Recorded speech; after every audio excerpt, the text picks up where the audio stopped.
Right, I'm going to cover loads of knight versus pawn stuff, which is endgames 10 to 15 in the Book of Jesus. I'm not going to cover some of the really basic stuff, so I'm going to basically going to consider the 10 to 15 in the Book of Jesus kind of like prerequisite knowledge for this, and so I'm sort of also following Dvoretsky's stuff and also a couple of the positions. Actually, just one of the positions comes from Jan Timman's 100 Endgame Studies You Must Know, which is a brilliant book. In fact, it is this first position. So it's white to play. Pause your video and decide what you'll play. Now, ordinarily, you need to keep this pawn if you want to win this, because we all know that even two knights isn't good enough to checkmate a king, and one knight definitely isn't.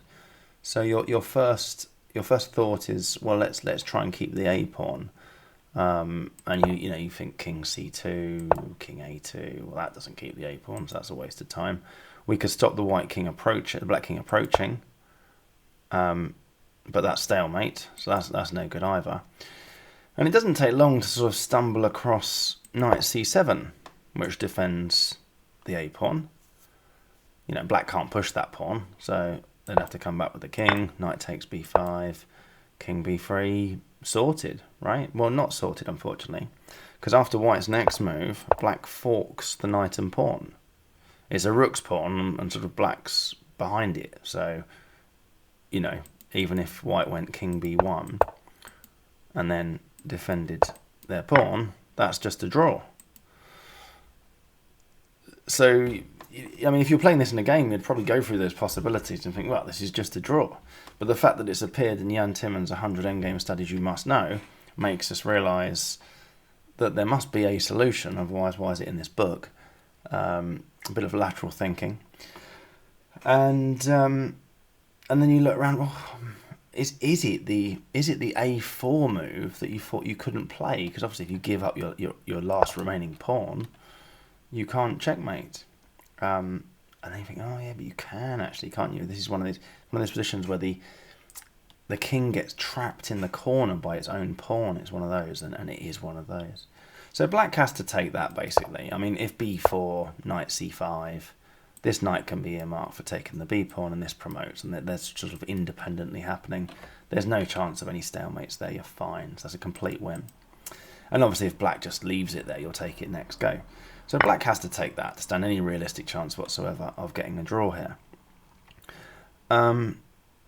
Now, we need black to push this pawn into their own king, to box their own king in. If we allow king a2 with the choice to come to a3 or back to a1, the black king's getting out. So we can't do that. So the next move's kind of forced. We have to stop the black king getting out, which is knight b4. a3 is then forced. And now we kind of want the opposite of what we just had. We've forced the black pawn forward, but now we're not ready to deliver a checkmate. You can only deliver checkmate from either b3 or c2. And all right, we can get to c2. Like if we could play a waiting move, like maybe we could play king c2, and then if black pushes the pawn, we'll play knight c2 checkmate. Yeah, well, hopefully we can see the problem with that. And we can't play king c2, a2, knight b3 checkmate. So we're not ready to deliver checkmate here. So what you have to do is force the king to move this time with knight c2 check. King a2, and now the black king's about to get out. So you've got to stop that. Knight d4. All of black's moves are forced, by the way. Now we are ready to play knight b3 checkmate. So we can play king c2. But black's going to play king a2. They're not going to just voluntarily walk into the checkmate. And the square you need to get to here is c1. Okay, these are all the squares where you're ready to play, you're ready to deliver checkmate on b3. Notice the odd even thing going on as well. So in this position here, if black plays a2, we play our knight to b3, which is a white square. After black plays king a2 instead, we play our knight to a white square, king a1, then our knight back to a dark square, and we're ready to go to a white square again. and it wouldn't work. So there's like an odd even thing going on where it just wouldn't work if let's say our king was on c1 now, we had to play king c2. It's never going to work. You're not going to get the checkmate that way. We'll see that actually in the next study, where you kind of have to choose odd or even effectively. Anyway, yeah. So what we can do once the knight's threatening to come to well, not that square I'm wanting. Once the knight's threatening to come to b3 checkmate, you can basically just bounce around the board, always coming back to one of those squares. Don't bounce onto b3 though, by the way. Do not bounce there. Although that bounces, in fact that's the square on the chessboard that goes to all of those squares, but unfortunately it covers a1 and would stalemate the black king. It's fairly obvious what we can do here to get to c1. We play knight e2, king a1, knight c1, a2 is forced, and then knight b3 checkmate. So yeah, I really enjoyed that study. I mean, I think the thing I like the most about it is it breaks the rules of chess, doesn't it? This, we don't give up our last remaining pawn if we've only got a knight. That's ridiculous. It's like, well, here that's exactly what we do. Yeah, I like it. Anyway, bearing in mind that odd even thing that I was just talking about, where you might be thinking, I don't know what you were just talking about. In which case, pause the video and do this position here, and forget what I was talking about. Just try and win this as white. I mean, you've obviously got a draw if you want it, knight f4 and pre-move knight takes h3. But white can win this, so pause the video and decide how. Now, the reason we've got a luxury of a choice here is that, I mean, if we let the black king play king g2 next move, it's gone. But you've got to be a bit careful you don't lose it. You'd have to play knight f4, check, and then just take the pawn on h3. But yeah, we've got to stop king g2. But the luxury we've got is that our knight's guarding, well, it's guarding g3, but the most important bit is that it's guarding g1. And that means we don't have to play king f2. We could play king f3, or we could play king f2. Okay. Now remember, we want to get our king to f2 anyway, and remember that this is the square that we ultimately want to get our knight to. So if we play king f2, black will play king h1, and then we need to put our knight on f1. I mean, it doesn't go there straight away, but remember we can hop back and forth. These are the squares where we're ready to deliver checkmate on g3. So it doesn't really matter that we can't get to f1 for now. For now, just look at the colour of the square. We play king f2, they play king h1, and now we need to put our knight on a white square, like f1 for example. f1's a white square, so we need to put our knight on a white square. Well, you can't. So king f2 messes it up. We wanted to sort of lose a move and pick the evens rather than the odds. That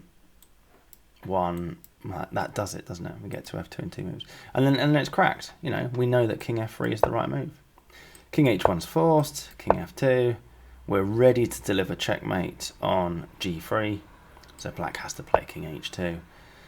And I mean, it really just doesn't matter where we go here, as long as we keep hopping back to a place that's going to reach, ready to deliver g3 checkmate. So we could hop here, here, or here.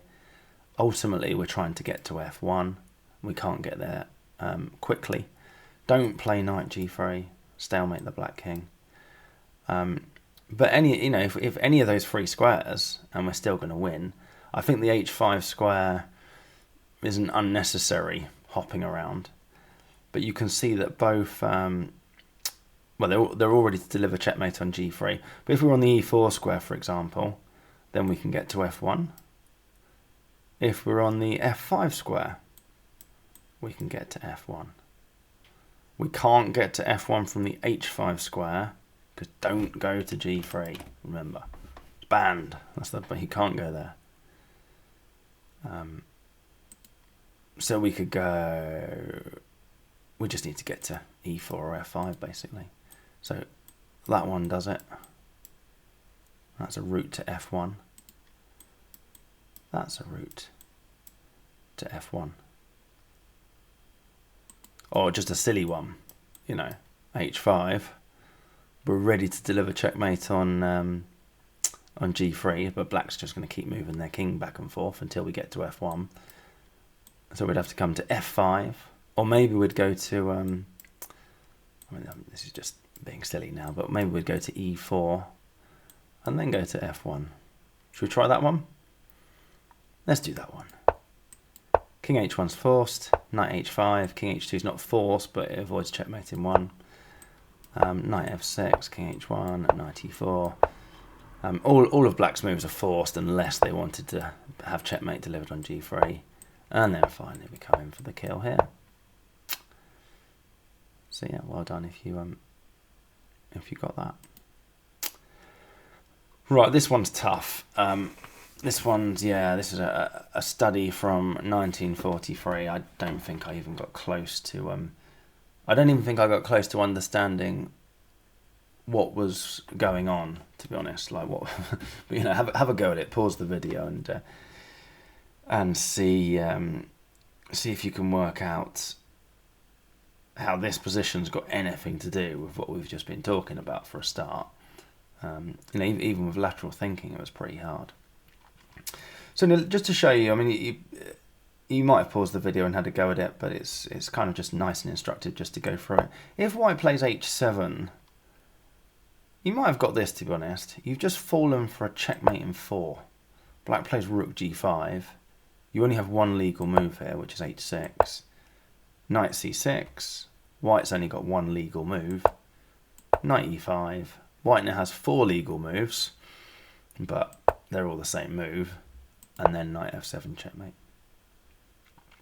So h7 falls for a checkmate. Don't play h7. Get your king out, basically. King g7. And black still plays rook g5 check, hoping that you will now blunder with king f7. So king f7, the reason that's a blunder is that rook f5 check pushes you back to the g file, and then you can follow the white king in with your king. Okay, white just pushes the h-pawn, say. You can check. We either see king g8, rook f8 check, or we see king g6, rook f8, and king g7. It would get back to the same position either way. And now black plays this move. You're like, uh-oh. Really clever stuff.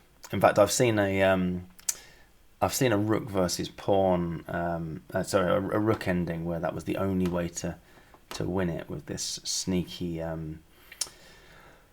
trapping the king in the corner idea. Anyway, so black does that, and white certainly doesn't take it. If white takes it, king f7, white's only got one legal move, knight c6, a7, and we're going to deliver checkmate on g6. Okay, so that king does not take the rook. Instead, white plays h6. But then we come out with knight c6. Rook takes h8 would just transpose. So the only other sensible legal move that white's got is a7. Bring the knight to e5 anyway. Promote. Black takes it. Promote that one. Black takes it. h7. And then we go knight f7. It's gone. The white king's forced out, king f8, it's gone. Or in this position, if white had taken on h8 instead of playing h7, we've got the same thing as before. King f7, and we just need to get the black knight to f8. They can't play, so we're ready to deliver checkmate on g6. So they had to move their king backwards and forwards until we got knight to f8, and force them to push the h-pawn forward. So yeah, king g7 is the correct first move. Rook g5 check. King f7 then blunders, as we've just seen, but king f6 draws the game. Black still tries the same sort of tricks. Rook g8, h7, rook h8. But it's the odd even thing going on again. If you now played king g7, that would be the same as if you'd played it in the other position. So I think we'd just immediately transpose. So let's just see that. King g7, king e7, if h6, knight c6. I mean, we just literally transposed to one of those positions we just seen.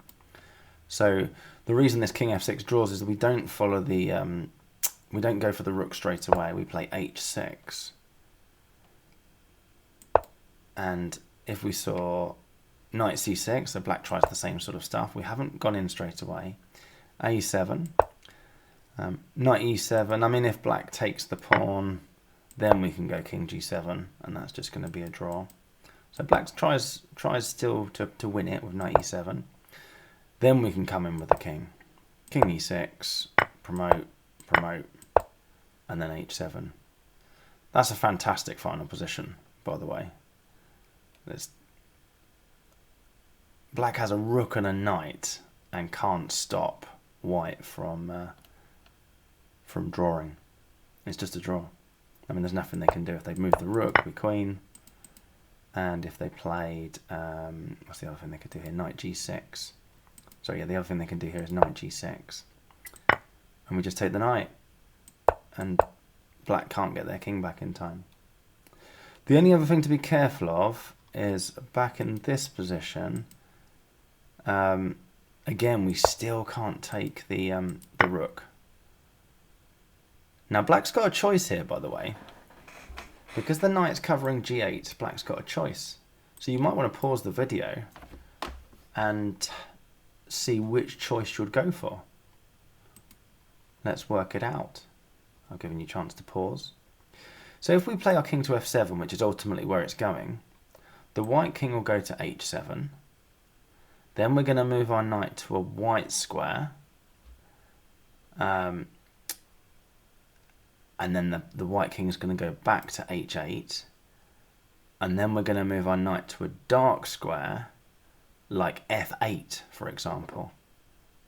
And that's what we want. So it's king f7 this time. King f7 is the right choice. Let's just see that. King h7. White couldn't push the pawn because we were ready to deliver checkmate.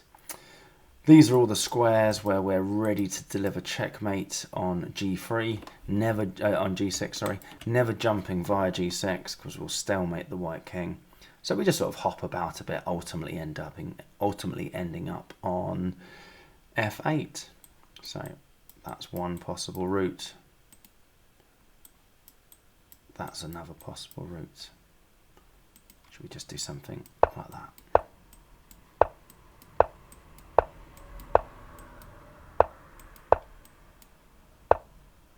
The end.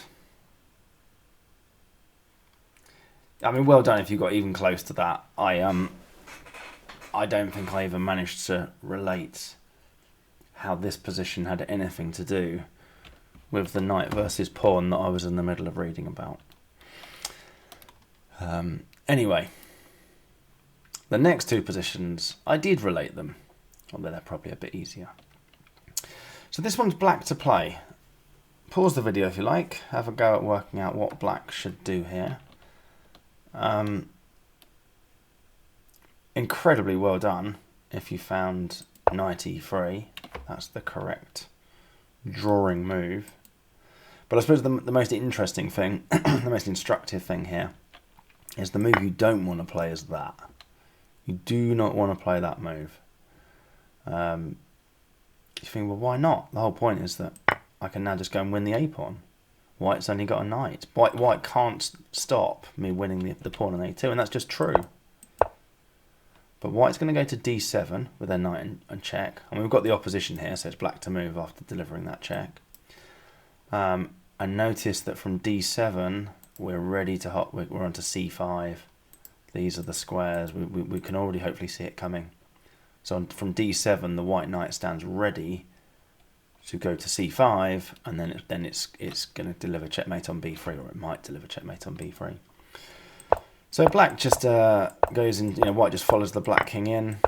I mean, black could try some shenanigans and be a bit obstinate and refuse to take the pawn for a bit.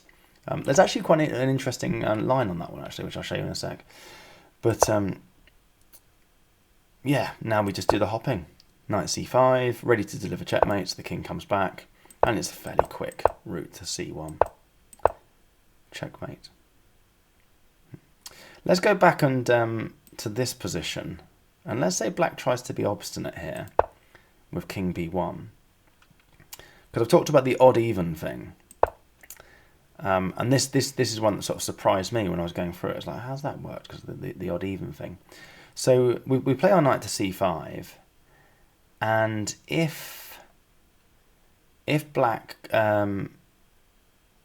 plays king takes a2, yeah, one of the good things about the knight being on c5 is remember we've just sort of, from this position here, rather than taking the pawn in one move, where we play king c2, if black obstinately plays king b1, we play knight c5, then they take on a2.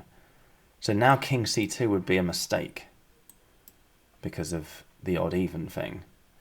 But luckily we've got a choice because the knight's guarding the b3 square, so we can choose to go to c2 in one move or two moves. And we would need to choose two moves. Okay. But going back to this position, what if black still just is obstinate and plays king b2? Well, now we check on d3. If black takes the pawn, that was the easier one to sorry, yeah, black carries on trying to be obstinate, sorry, with king b1.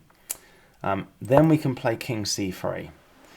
And the first thing you might be thinking here, well, is if black takes the pawn, then we can play king c2. And if king a1, we're ready to jump. Well, in fact, we can just see that that's ended. Okay. Whereas if black doesn't take the pawn, then we can't play king c2 anymore, right? Because it's the odd-even thing, and would have messed it up.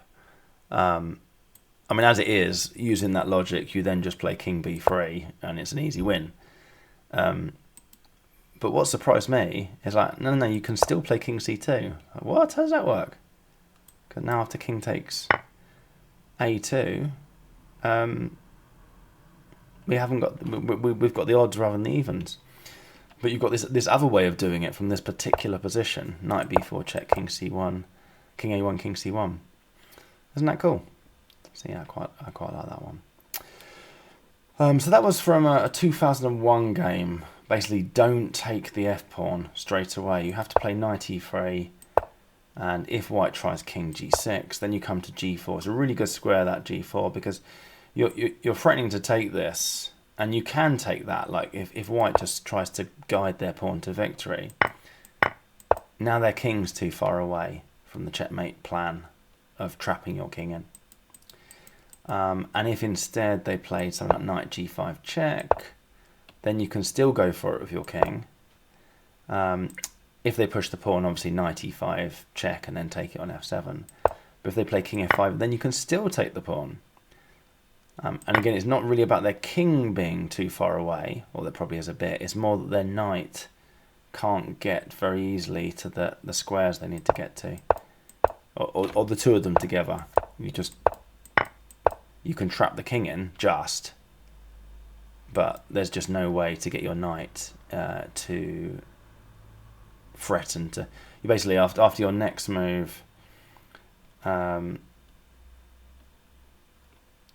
could we do? We could try. Sorry, it's black to move. That's it. So otherwise it would be okay. So king a1, and then we're going to play a2 on our next move. So yeah, well done if you found knight e3. Knight takes f6, loses to the checkmate idea. That's sort of the main thing going on in this video. Right, this one. White to play. What would you do? Pause the video and have a go at it. Or come up with a plan rather than what would you play. What's your plan in this position?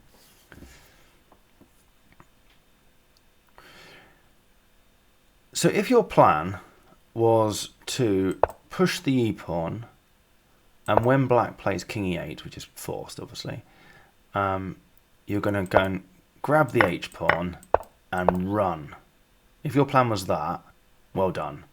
That is the best plan. It's the only drawing plan, in fact. Black might try to keep you caged in, but when your pawn's back on h5 and the black knight's so far away, the black king can't stop you getting out. So that would be a draw. Any plan that involved pushing the h-pawn was a very bad plan. And so h6 straight away loses the game. e7 check, king there, and h6 also loses the game. And the black knight just comes in. I mean, this black knight can keep just doing good moves. They can leave their king there, and that black knight's just going to come back all the way and, you know, threaten to take this pawn, to be honest, at some point. So yes, white will have to make a run for it. So let's say knight d3. Let's say white makes a run for it with king g7. We take. This time we haven't got a choice, but we don't. Luckily, we don't need one, because after king f7, which is where we want our king, we can put our knight on one of the squares where we stand ready to deliver. Knight g6 checkmate. So yeah, 2 actual games. That's a game from 2001 that ended with a checkmate in the corner because black took the pawn. That's a game from 1997 that ended up with a checkmate in the corner because white was a bit too greedy and pushed h6 when they shouldn't have done. Yeah, I really like both of them. Right, changing themes a bit, which I suppose is a clue. Pause the video on this one. Is white to play? What would you do? How would you go about winning this?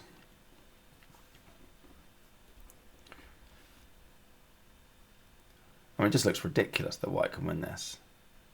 Like, black's got a king and a knight in close proximity to your only remaining asset, which is this h-pawn. There's not going to be any checkmates. The king's not even... I mean, the king's here on h1, so... Like, really? White can win this? Like, yeah, white can win this. It's incredible, really. And this is quite a common tactic in knight endings generally, this sort of fork in the king and the knight deflection idea. I mean, black has to take that, otherwise white's going to come back and defend their h-pawn from g3. It's an easy win. So black has to take that, and then you just push the h-pawn. This is called the knight's dumb square, and you can see why. It's just, you know, it wants to go to i6 or f9. You can get to i6 or f9. Both the i6 and the f9 square defend h8 very nicely, don't they? But yeah, they just don't exist. f9 and i6 and f9 are not on the chessboard. So bad luck. So that's called the knight's dumb square. So when black moves the knight, h7, and they can't prevent h8 equals queen, and white wins. Okay. But then black thinks, well, yeah, but I could just defend the knight. So when white takes the knight, I'll take back. Isn't that incredible? I really like that one. That's a study from 1952. That's basically pawn beats knight. Yeah, like it. Right, moving on to this position. Don't bother pausing the video on this one. This is actually a completely different endgame in the Book of Jesus. It's not one of endings 10 to 15. At some stage, I personally would recommend that you learn how to win this as black, this particular ending, which briefly involves getting your knight to h4 before you rush in with the king. And yeah, your knight's then going to come back to f5 at the right time. And I mean, I'll go through that another time, and anyone at the club who wants me to sort of go through it with them, cool, I'll go through it with you. It's quite interesting how it happens.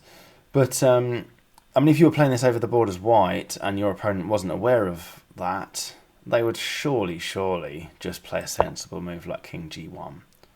You know, come and collect your bishop and then promote the pawn. Or rather, come and force your bishop to move. And when your bishop moves, obviously we don't promote the pawn. We've just got to jam our knight into g2 to block your bishop taking on h1. And it's easily won. So how many players will play that? Of course they would. So I mean, I would have played that before I'd read in the Book of Jesus that you can't play that. It messes up the whole ending. So what happens here is that White would play King E2, and just I mean it's a draw now, but I only want to cover like knight and pawn basically, or in this case it's knight and pawn versus king. Once the king's taken on h1, you've now got to choose your move. But I've set it up badly, apologies. Because I say you've got to choose your move between king f1 and king f2. You can't choose king f2 because I've gone and put the knight there. That's a bit careless of me. So king f1, it's a draw. But let's make it a bit more interesting. Let's just get that knight out the way to a better place over there. Okay, so now you get to choose king f2 or king f1. I mean, we know it's king f1, but let's think about it.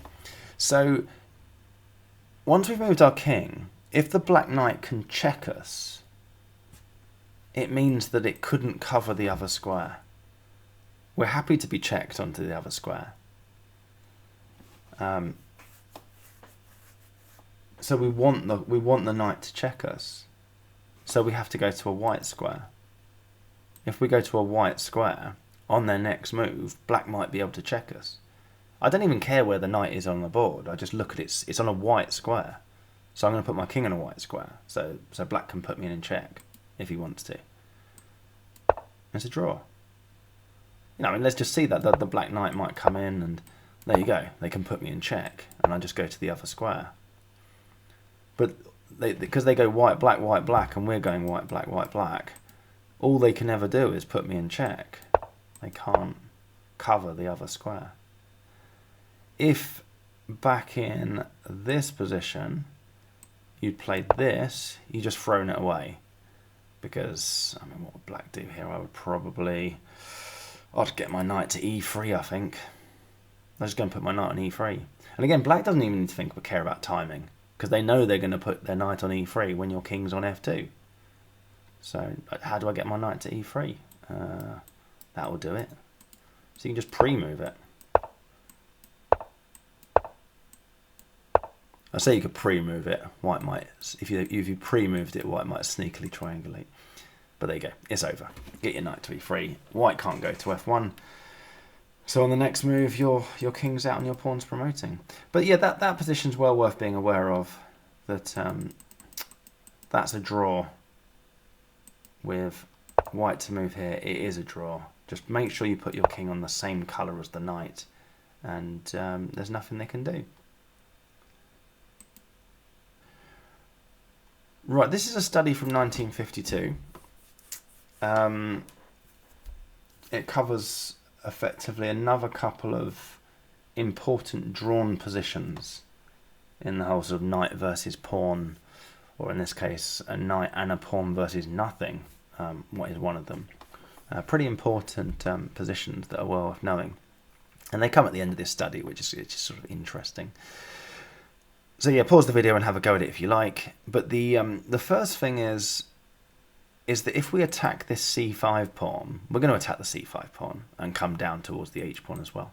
But if we attack the c5 pawn from a diagonal, let's say for example we played king d6. I mean, that's the most sensible thing, isn't it? Head over here and attack this en route. The problem is that black can just defend the c5 pawn from a4. I mean, not that you'd ever want to do it, but if you went to b6, they can defend the c5 pawn from e4. So you don't really want to play either of those two moves, because, I mean, you're just dead now. Knight e5, knight b6. Black's just going to play this c4 move. They don't care about this pawn. It's just completely winning. They can bring their king in, win that. I mean, they can always gain a tempo over here by moving the knight back and forth. And once the knight defends that pawn from behind, all black's got to do is come over and win this pawn, which isn't going to take long, and then can help their pawn to promotion. So it's just gone, basically. So you can't play king b6, you can't play king d6. You have to play king c6. And now whichever way black goes with their knight to defend the c5 pawn, you would fork the pawn and the knight. At which point black's thinking, well, I kind of want to win this h-pawn, because once I win that h-pawn, if I can win that h-pawn and get my knight to g5, it's won. That's true, by the way.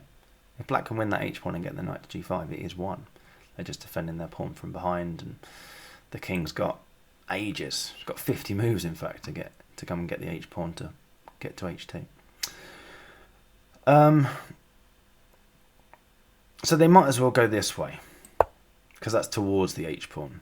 And then you come in and fork the knight and the pawn. So black's got to move their knight, otherwise it's a pretty easy draw. Knight g5, take the pawn, and now we'll come and nab the h-pawn. But white's going to follow the knight in. King d5, knight takes h2, king e4. And you can't get your knight to g5. You really want to get your knight to g5, and you just can't. What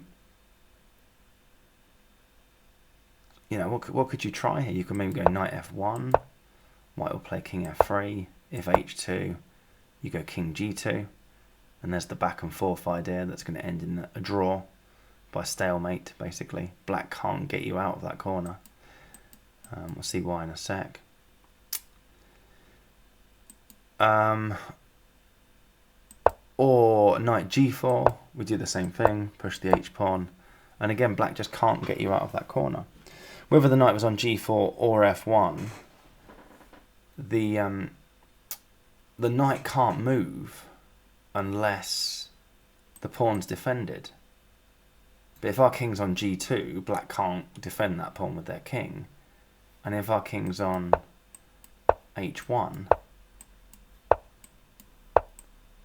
let's just triangulate, trying to be clever as black. I mean, this is the point where black can come in and defend their pawn. They have to defend that pawn to be able to move the knight, but they have no way to defend it without it just being stalemate. So that's a pretty important drawn position to know about. This setup is just a win, usually for the attacker, unless your pawn's, if it's a rook's pawn that's gone too far. And yeah. And if it's a non-rook's pawn, obviously the king could go to I3 and then move the knight, and that's not stalemate. But yeah, rook's pawn is really worth knowing that particular drawn position.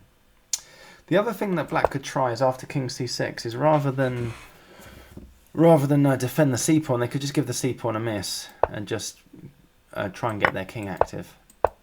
You hit the knight, we'll keep the knight away from being hit by the king, we can hit it again, and we just go into the corner of our king. And this time we've got the g1 h1 back and forth plan, and there's nothing black can do to shift it.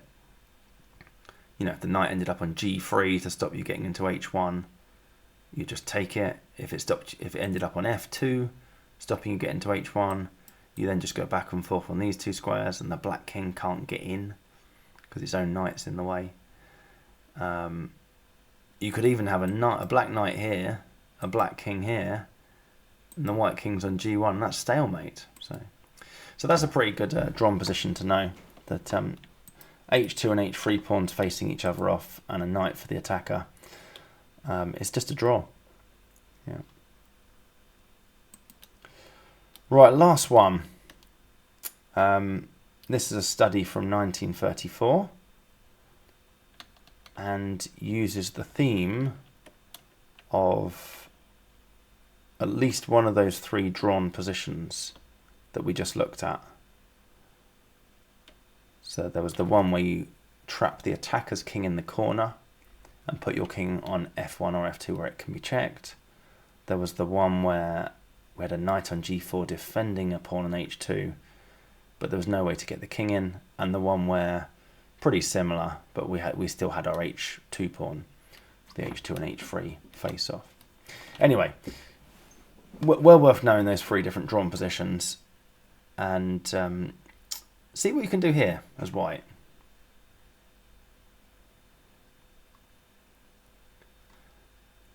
The first thing to notice is that if we played rook b1, for example, which I haven't done that actually yet. If we play rook b1, then if black plays knight c2, which is the only thing they've got really, we're attacking, when we're attacking the knight, black's got nowhere to put that knight, and they've got no checks.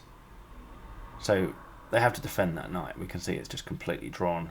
Black got no clever mating ideas either, at all. So black has to move the knight, and the only place to put it is c2. And then you could go to b3 check and swap the rooks. So you could do that if you wanted to. But because black's pawn's back on h7, that's a win for black. They've got enough freedom. I mean, all they need to do is get their king to h3 and then just knight to g4 and take the h-pawn. And it's a complete win. So you can't do that. But then hopefully that's enough of a hint to think about, okay, so what is the drawing plan? Because that idea of rook b1, it just doesn't work, does it? Because black's pawn's just too far back. Rook b7. You just attack the pawn laterally. Black has no sensible way to defend it. No mating nets either. I think you try and be clever with king e2, rook setting up rook f1, mate, but it's not even a mate. The king comes to g2. So there's nothing clever black can do here. They just have to move the pawn. Rook h3 is obviously a disaster, because then you could play rook b1, and this knight has to fall. The engine's probably going to say, yeah, just give up the knight there, because obviously knight c2, even in danger of losing that, actually. I think knight c2 is probably losing. Yeah, plus 3.9. There you go. So rook h3 is a disaster, and that just drops the knight straight away. Black just has to move the pawn. Might as well move it to h6. I mean, they could have moved it to h5, but it would transpose to this. h4, keep attacking the pawn laterally. Any of these moves, by the way, rook h3 is a disaster. So black has to go all the way to h3. This does set up the possibility of mating nets a bit more. You have to just be a little bit careful just to check. But yeah, now we go for the rook b1 thing. And yeah, just keep an eye on the mating nets. For example, black might think they're being clever here, but obviously we just take that. So it's really just a draw now. What does black do? They've either dropped their knight, which is a trivial draw. We just then keep our rook on the back rank and do nothing. Or they keep their knight. We swap the rooks, and that's the drawn position we've already seen.